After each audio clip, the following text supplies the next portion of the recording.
Okay, it is 2023, and that means a new year of racing.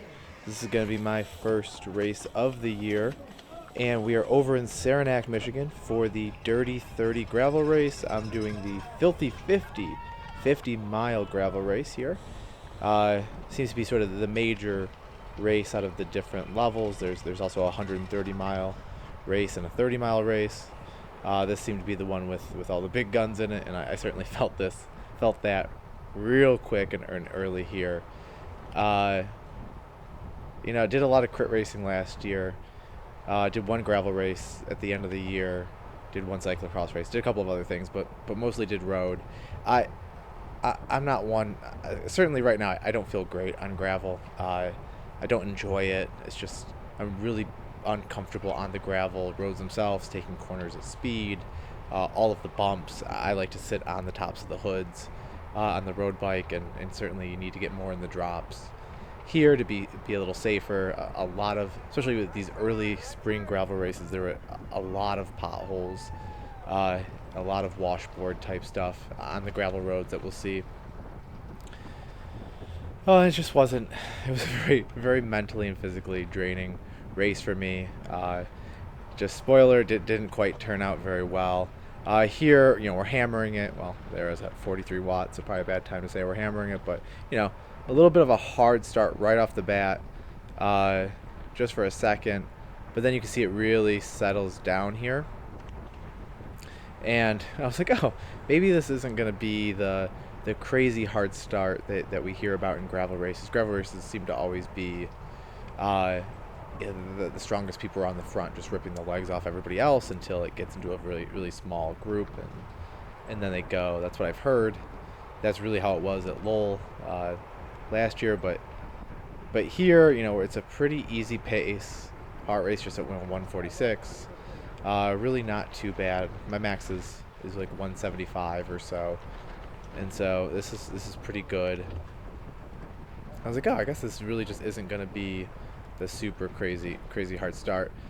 And then what you'll see is pretty much as soon as we get on the gravel, it definitely gets a lot harder, and I'll end up getting dropped at about 6 miles in to the race. But here again, we're on pavement start, and certainly not easy. It's not a slow roll by any stretch, but it wasn't crazy hard right off the bat. That first road, I think we turned left or something there, and there was a little bit of a hill, and certainly people started pushing a little harder.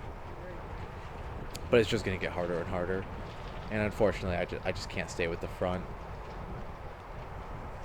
It was a little cold at the beginning of the race. I don't know if it was high 30s or so. Cold for me. Maybe it hit 40 right at the start of the race, but I think it was still in the really high 30s.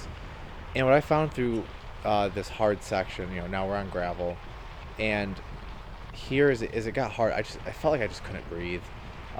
Just that burning in the lungs. At the middle of February, got sick a couple times back to back, and then went on vacation back to back. And so I took about a month of pretty light training. And so I didn't think my base fitness didn't really suffer, but my VO2 and anaerobic were just, they definitely dropped compared to where they were in mid-February. So I had a feeling that the start would be a little too hard for me. But I tried to stay on as long as I could. When you finally get to where I get dropped, it's a little depressing. The heart rate isn't at 170, but it's just that accumulation of 6 miles of some hard efforts just was too much for me. But here we are. We're on the gravel now. What it felt like as we got on the gravel, I didn't know what pressure to put my tires at, and I could certainly felt like a little bit of squish and quite a bit of just kind of sliding. Not really sliding, I can't even give a good word for it, but I don't know. I don't have enough experience with gravel to even know if it's too high, too low, but the tires definitely didn't feel great. Again, maybe that's just how it feels on gravel versus road, and I'm just not accustomed to it yet, but the whole race, I felt like the pressure was off on the wheels, and I probably could have done more research, talked to other people, and figured out what the optimal approach would be.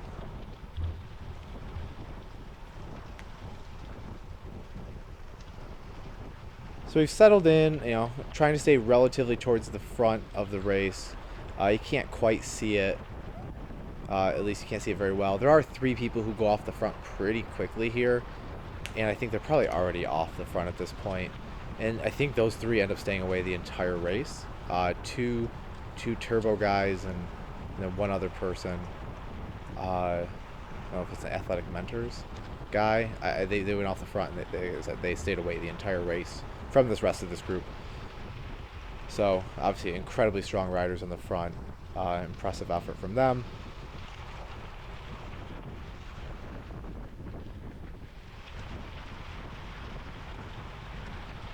So we're about 1.8 miles in so far to the race.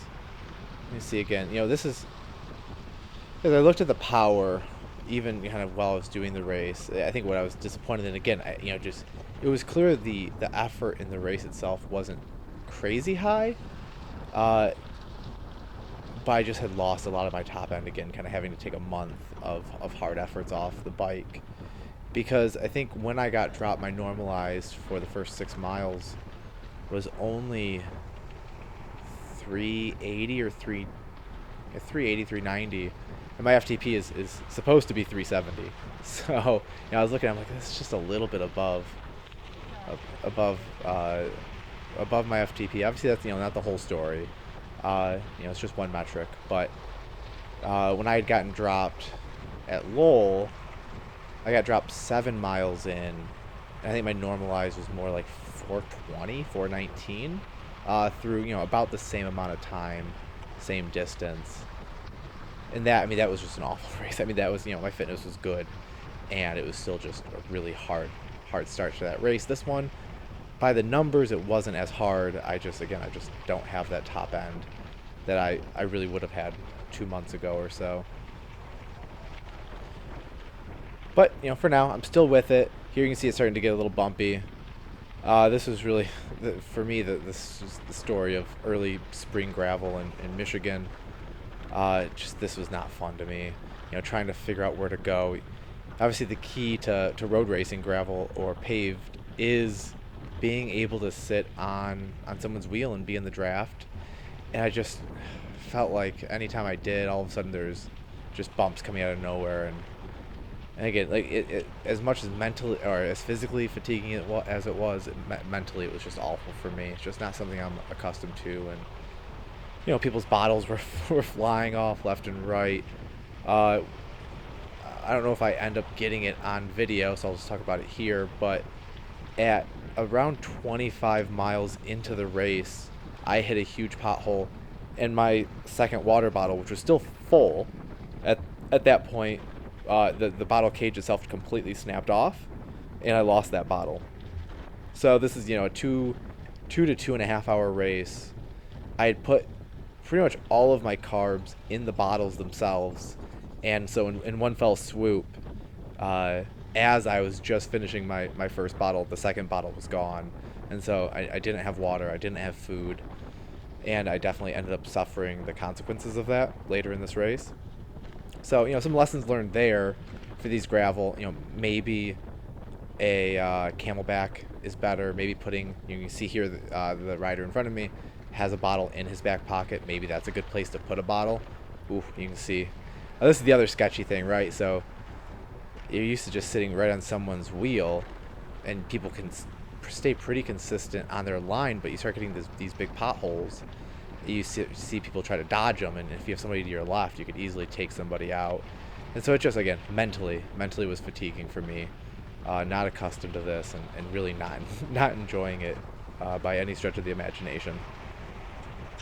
You see, hard effort still, just popping in the 4 or 5, 600s. A little bit of gap, try to fill it. I'm in, again, my max heart rate is about 175, so I'm at 164. This is definitely, I'm feeling this. This hurts. We're about now 3.2 miles in.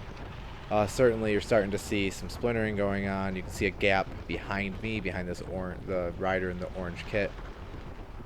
This is hard. We end up with, I think at this point, they're starting to come back now though. At some point, AJ says that there's about 20 to 25 guys in this group here.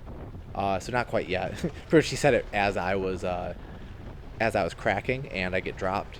That's when he told me, and so it gave me motivation probably to stick on for an extra 2 minutes or so, but not much more than that. I was cracking by the point where he told me that. But yes, we have about 25 guys here. Maybe not quite yet. Maybe it hasn't split yet. But a hard start. This race had 144 riders in it, I think it was. So you'll be able to, within 6 miles, split that down to 25 is pretty good, pretty impressive.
Okay, so here you can see some of my annoyance with gravel. So I'm behind this guy in the orange kit, and then he goes off to the right side. Then you can kind of see that all the bumps are slightly in between the two lines of people.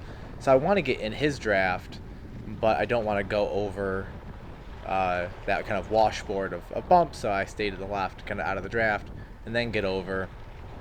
I could have jumped up to this guy, but I was already dying. So this wasn't as big of an example, but there's quite a bit of times all throughout this race where I found myself shooting off to the right, off to the left for some smooth road, but then taking in all of the wind. And I'm sure plenty of that is actually just me not being comfortable. Probably could just stay right on people, but I don't. I'd rather go into the wind, and sure that ate up some of my power as much as anything else.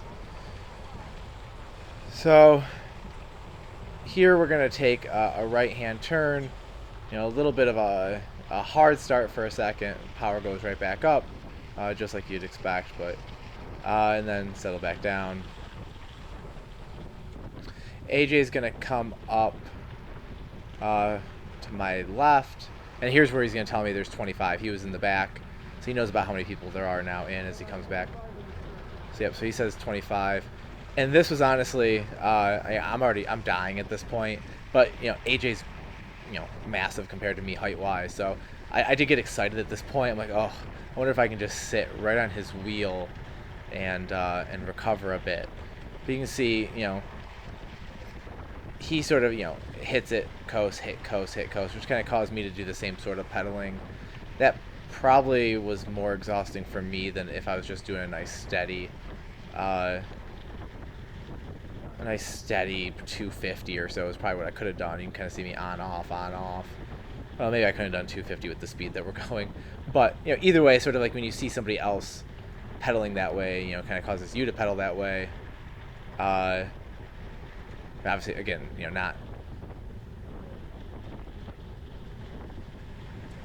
not blaming, right? I could pedal any way I want to stay right on his wheel, but I think you kind of see me doing the same sort of thing. And, I don't know, that took it out of me. Like anything else, I'm already on the rivet.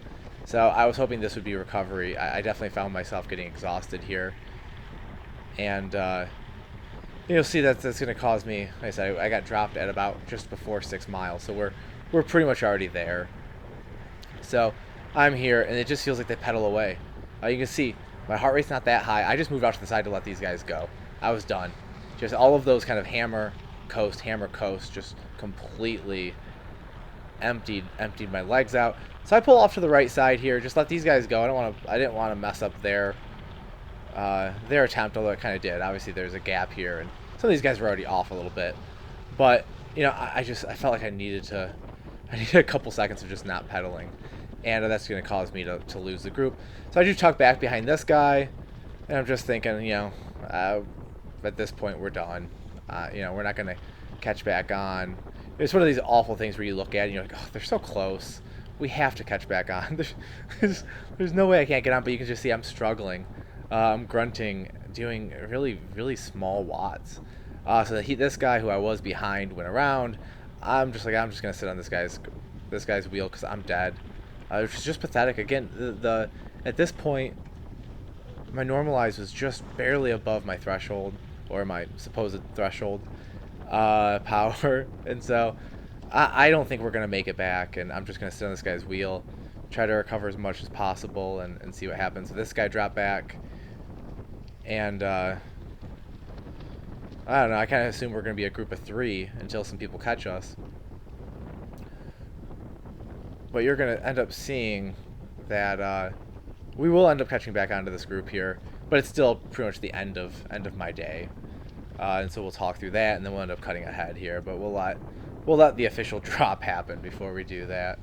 So again, you know, that guy went to the back to recover, then he comes to the front, and now we get a couple more guys who are coming up. And so I jump on their wheel. You know, at that point, I felt I'd had a minute to recover, and so I'm like, okay, I can push a little harder now, because this group didn't get away, and this is sort of the lesson learned, right? I was right on the limit, but clearly so was the group, because as soon as I broke off, they slowed way down because I was barely pedaling here, and you know, we're barely putting on any watts, and we end up catching back up to this group. Now here I'm, you know, again pushing hard, because I want to stay on this guy's wheel and get a free ride back up there. But I'm telling you, this is causing me to crack. It's this chase of not even being the front guy, but being on the wheel. Here's another spot where I jump off the guy's wheel so that I feel like I have a better line, and it had nothing to do with but then here I'm dying. Then this guy roots me on, which is great. Needed that, but unfortunately it's not going to help me long term. So, you know, his motivation was enough for me to get up to the group, which helps him get up to the group. And here I see AJ floating to the back, and here I feel really bad. So I'm cracking. I tried to wave him on here, like, hey, don't go behind me. And so I waved him again, like I was done. This was me cracking, and so I wave him a second time. It's like, go. And then he gave me some kind words as he passed me, but I was done. You know, I thought I was done when I got dropped from the group.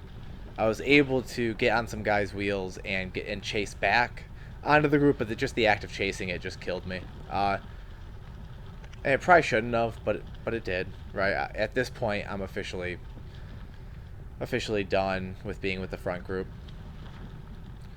You know, heart rate wasn't that high. Maybe it was 160 before I stopped. Again, normalized power, just barely above what I was at. And now I'm in no man's land, right? 25 guys just went up the road, so 6.7 miles. I'm officially dropped. And I'm just going to wait for the next group to come and just jump on with them. Fantastic, hey, middle of February.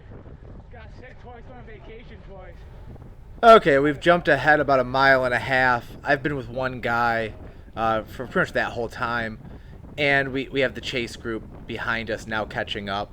This is a fairly sizable group as well. It's about 15 people or so. So let's see, we got 1, 2, 3, 4, 5, 6. Yeah, 7, 8, 9, 10, 11, 12. You know, maybe there's probably about 15 men and women in this one. And so this is good. You know, happy to be back with the group. You know, this is definitely going to be one of these things where, you know, you can sit right in the middle and start really recovering and feel a little bit better.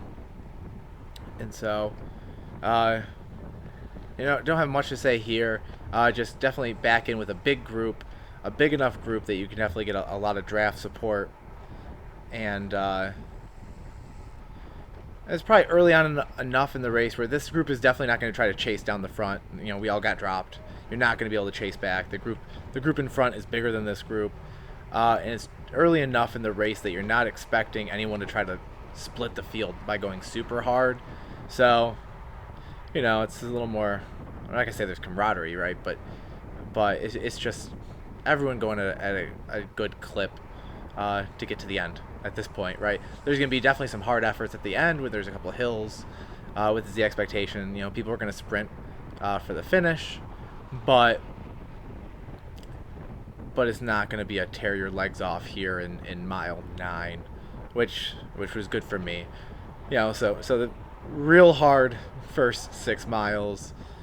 And you still have nearly 41 miles to go, but you can kind of expect it's not going to be too hard up until those last few miles.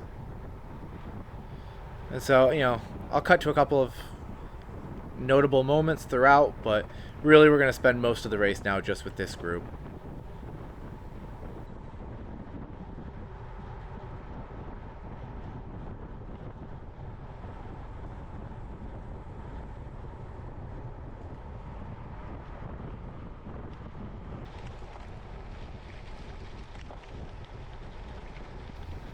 Okay, we'll just pop in here for just a second. So we're about 3 miles or so further along the course. And we're just, it's, you know, not a big climb, just a, you know, a slight climb.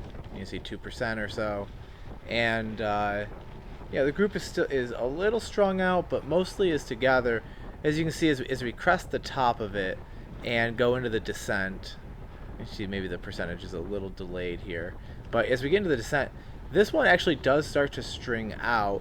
You know, and I wasn't paying attention in the time, but this is one of those times that, you know, had the front group really hammered it, you know, maybe we could have caused a split. Again, I don't know why you would with 37 miles to go or so. But, you know, it definitely really strings out quite a bit here. And that's not really the main thing I wanted to show, but here we are going to come into a left-hand turn, and here's a spot where it could have been, you know, more dangerous. Could have had, you know, a wipeout. So just wanted to show it here. We come in with quite a bit of speed. You see the front guy, you know, takes an inside line, doesn't go outside to in, with quite a bit of speed, and almost slipped out. Was able to catch it. I ended up staying way outside as he was coming outside, so I didn't kind of take that, you know, I didn't hit the apex at all, so I ended up not really being able to carry my speed very well either. Either way, because that happened, everyone slowed up at the front and really allowed everyone to catch back on.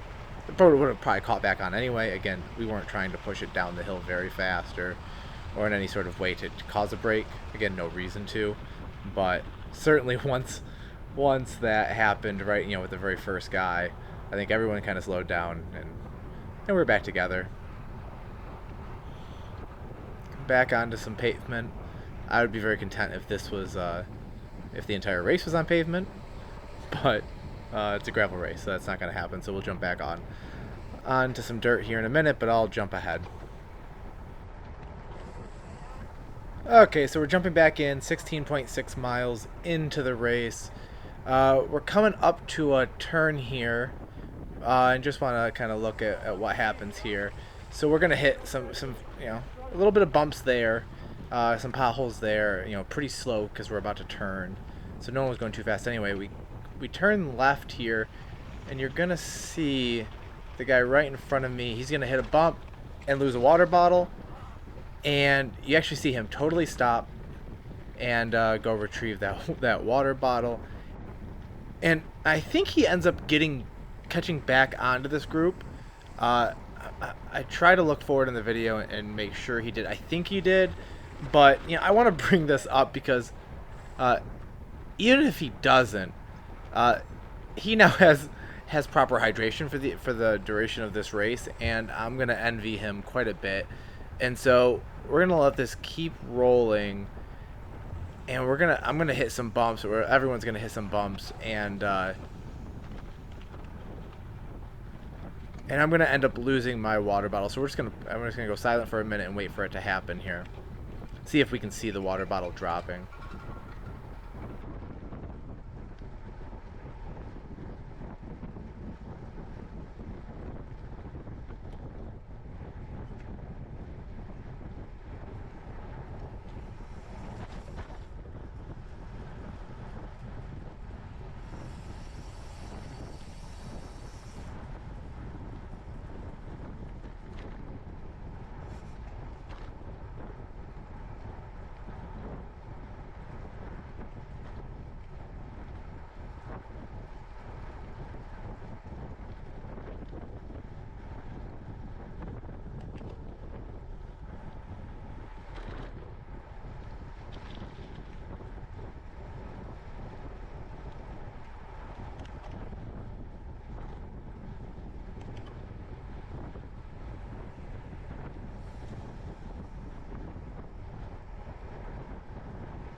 See, hear my reaction. I mean, it hurt, that bump. You see people bunny hopping other ones, and what you hear from me is, did I lose something? Kind of talking to myself, because it felt like something dislodged. I don't see in the rear view camera the water bottle falling.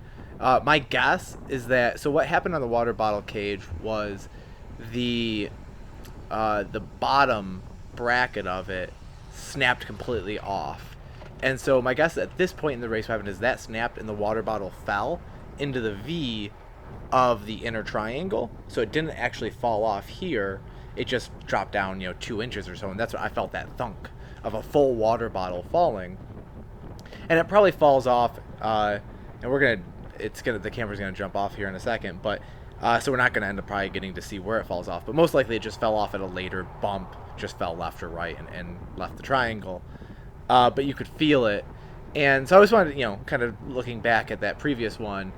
Here I don't have an opportunity to pick up my water bottle because I didn't even know that it dropped in the moment, but I don't think I would have. I'm thinking I gotta stay with this group, I gotta race. But now, having been on the other side of only having one water bottle for a full race, probably wearing way too much clothes, wearing a thin thermal jersey and a thin thermal pants.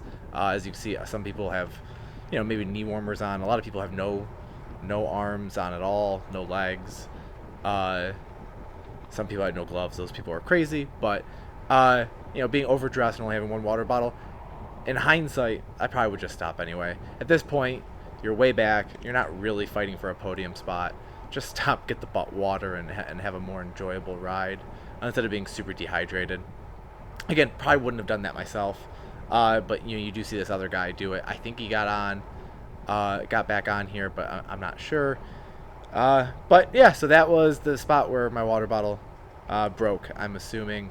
There's just a lot of potholes throughout, and again, for me, it just was mentally and physically fatiguing. So you saw there, I cut the camera, knew I wouldn't have the battery to last the entire race anyway, so At that point, we had been having a pretty steady ride, nothing crazy happening. So I cut the camera and started it back up at 41 miles. So here we have 8 miles or so left to go. And I'm still going to jump ahead. Not much happens here. So just want to talk through it when it does happen.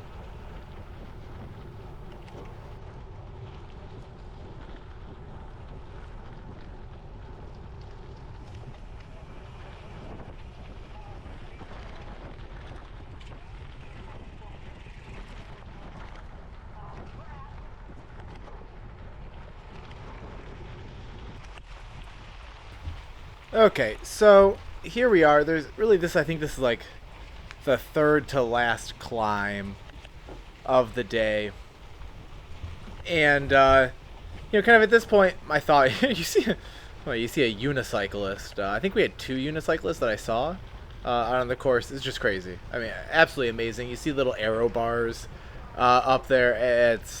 That's unbelievable. All right, kudos to whoever that person was. But okay, so we're on this climb, and okay, I have 1 bottle for the whole thing. I'm wearing too much clothes. I'm super dehydrated. I'm bonked, and this is the first here. Like, I still push hard, right? There's a kind of a gap in between people, and I'm helping. There's some guys off the front, and so I help push up to that front group because I still felt okay enough, but I knew bad things were coming. You know that feeling where you're like, I'm kind of bonked-ish, but I know I can push in this moment.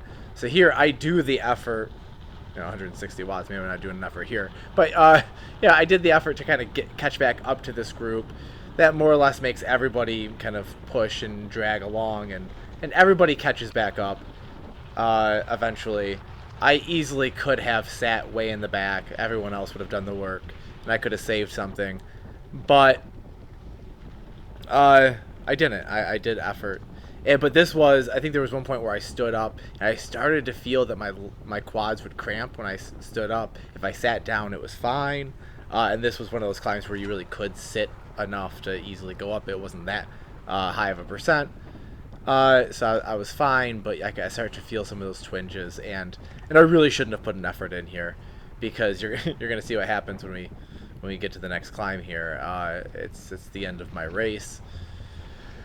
So, but you start to see that gap, and you're not totally dead. You wanna close it. You wanna catch up. But certainly, this is a place where could have let others do the work. Could have sat back, and maybe I would have been able to hold on with this group for the entire race. Probably not. There's a couple of much steeper climbs that I probably would have been dropped on regardless with the way I was feeling. More bumps. That was the other thing is what I started to feel actually was whenever I'd hit the bumps, I'd stand, I'd get out of my seat, and that's when my calves would kind of cramp up, my quads would cramp up just for that microsecond of me standing during the pothole or during the bump. And then if I sat back down, I was fine. But all of those little signs were starting to get more and more common throughout this last bit of the race, and I just knew if I had to put out a hard effort. My original goal was to be able to try to sprint for that top 25 position, right? Sprint to kind of win this group at the end, to salvage the day. And as I had more and more of those little feelings, those little cramps, I started to realize there's just going to be no chance. Even if I could stay with the group, I wasn't going to be able to do anything at the end, which was, at this point was disappointing.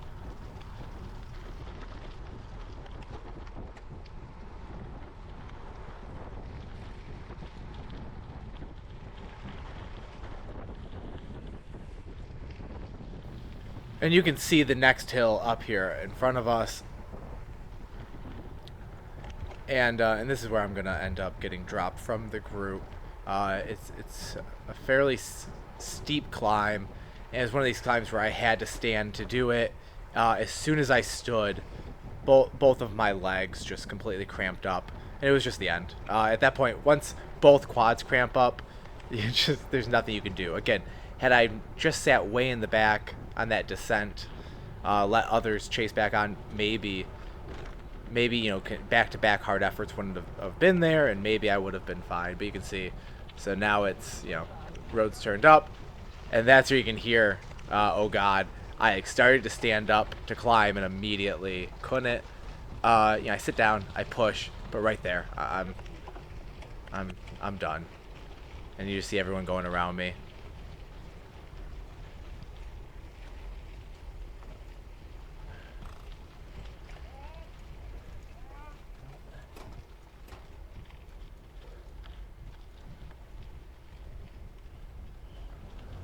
Again, just frustrating. Again, right? Like, people are still so close. I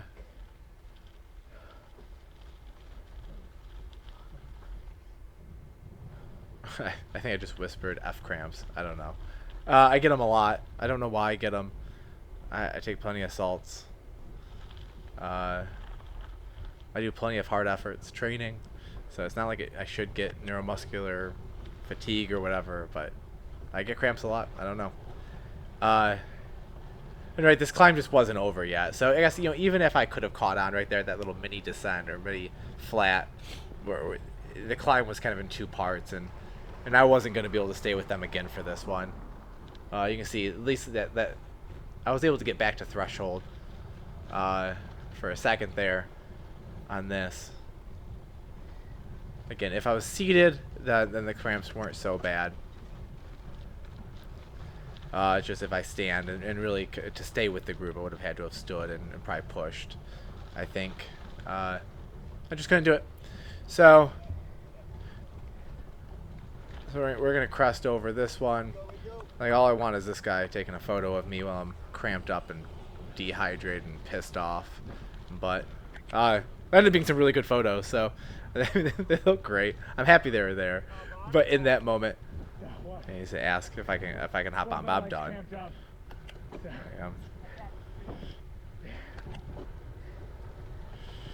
Would have loved to have got a free ride, but I was done. All right, well we'll cut to the final big climb of the race real quick, and then finish her up.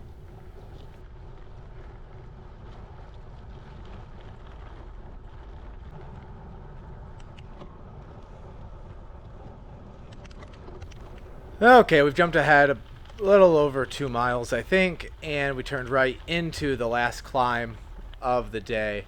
You can see, you know, I was able to kind of recover on the flat, so at least I don't have to. I was gonna say at least I don't do 100 watts, as I literally dropped down to 100 watts the exact second I was gonna say that. But you know, I'm not pushing hard at all here. There's just no point. There's nobody behind me. There's really nobody in front of me as a part of this race. Like, I'm just in no man's land. My legs are jello. You know, again, if I try to stand, I cramp, so I'm just sitting there putting out pretty easy watts, just trying to get to the top. Was definitely not trying to, nor was I going to set any land speed records here, for sure. Just was happy I knew the race was going to be over soon. There was a nice little surprise up here, though, for me, which I was very excited about, since I had all sorts of times on my hand since I was no longer with the group. So we're still climbing. Again, really not doing much here, not trying to do much.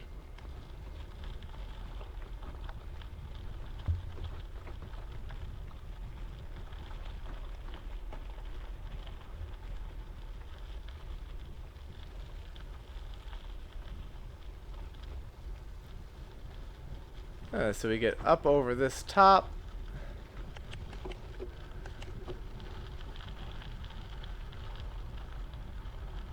Get a nice little descent, and then we're gonna have to climb again. And I guess we're right back up. I guess hard to call that a descent. Not as awful of a ascent, I guess is what it was, but So we're climbing back up. Here's struggling. I think I actually stood here for a second and just had to be very, kind of see the way I'm rocking. It's just super gingerly to not cause cramping.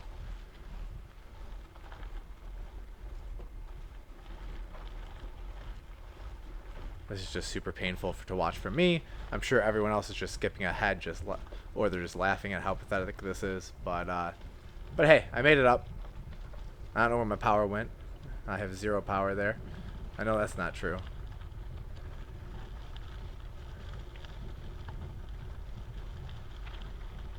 I think we had a little power outage. It seems. My body felt like I had a power outage, so I guess why should the power meter be immune to that?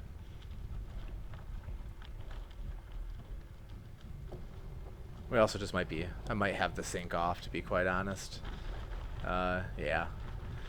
Yeah, so you know, taking the camera in 2 sections of the race, not keeping it continuous, getting the second section to have the computer data sync up with the camera was definitely difficult. So the timing's probably off by 5-10 seconds one way or the other. But you can see this climb is still going, right? There's a couple of little breaks within it. People off. I'm in the arrow position, not because I'm trying to be arrow, but it actually, you know, it's kind of comfortable at a low cadence for a second there. I don't know. I was just doing what I could in the moment. But yeah, this is definitely a steep climb here. But it's almost over. The painfulness of commentating on it, the painfulness of probably having to watch it, we're all suffering. At least we're doing it together, but we are right almost at the top. And again, I am quite excited for the surprise that's up here. Oh, I almost fell off here. That was awful. There we go. I was able to get back on. I did not have to dismount. But when you're going so slow, you can accidentally fall into that gully pretty quickly. And I did. Well, look, I was able to salvage it. So I come up here. I see there's water. And I go, oh, my God. I absolutely need that. 1 bottle for 50 miles is not enough. So, yeah, so I'm going to end up getting some water, filling up my water bottle, and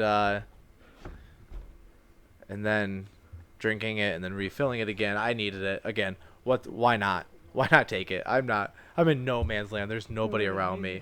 I'm not racing for anything at this point. Why be dehydrated longer than you have to? Okay, and we jumped ahead. There wasn't really much of interest to show there in the last few miles or last mile or so. So jumping forward, we're now back in downtown Saranac, and you can tell I'm not exactly in a hurry to get anywhere. Not racing for anything. Just gonna slow roll back to the finish line, but just want to provide some proof that I did finish the race, even if I did not finish it where I was hoping to. And so, you know, didn't end like I wanted it to. Mad that I lost half my water. Mad that I lost half my carbs. I could have had gels and stuff on me. I put it all in the bottle. That's on me. That's my mistake. Definitely was mentally and physically tiring. It's frustrating. Not sure I love gravel. Not sure it's the thing I want to do a lot of, but you know, happy I still did it. And thanks for joining. Thanks for watching. And we'll be back with Barry Roubaix next week. Have a good one. Thank you, everyone.